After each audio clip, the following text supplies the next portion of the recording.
All right, in this episode, I'm going to ask you about college, Daddy. So in the last time you mentioned that you went to a government Zilla school, and you talked about fundamental or even English standards being much, much higher, which many people today will find difficult to believe. But, and then from that kind of a place at that time, Patna College was almost a dream college. So, how did that happen? How did you secure admission? And let's talk about your undergrad at this stage. So, what is the broad recall? What did you do? How did you manage? How difficult was it being a student at that time compared to what we went through, or maybe the new generation is going through? Patna College was a very prized institution, and to get there was itself a dream come true. I had no problem in getting the admission because I had secured a good first division in my matriculation examination. So I got my admission in Patna College. That was in 1953, and till then I had been studying in lantern light during my school days and school hostel days. It was only when I came to this college and the college hostel that I saw that electricity was there Wow. in our rooms, but no fans again. Wow. My God. So you felt elated that, my God, I have a light at night over my head?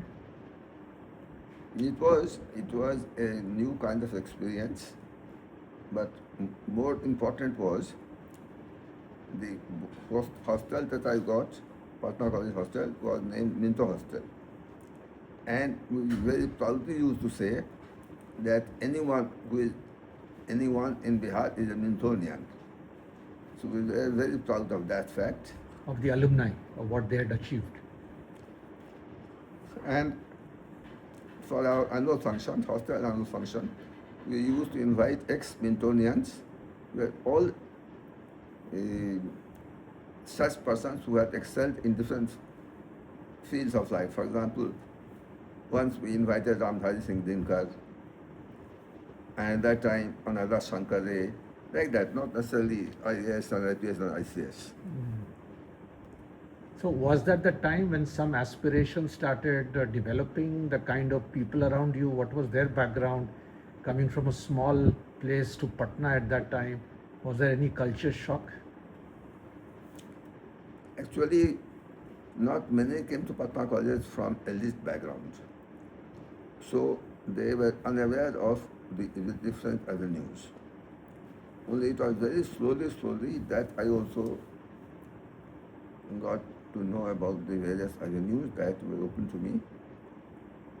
And from that time, I started studying. For example, with my little money, I used to subscribe the Statesman daily from my first year, just to brush up my language and to keep abreast of the development. And how much of money or pocket money, if at all, were you getting to survive a month with? Actually, I didn't have any pocket money. But from the retired school teacher's pension, my father was able to give me about 15-20 rupees per month, and I managed with that happily. Mhm. So, in your college days, of course, I know you excelled academically. So, talk a little about that. And anything else that you did in college? In many ways, it was an exposure of a different kind. For example, living in the hostel, I interacted with students from different schools, and indoor games like table tennis I had never been exposed to. Slowly, I picked up table tennis, and I became good at that. And the education was in English? No, it was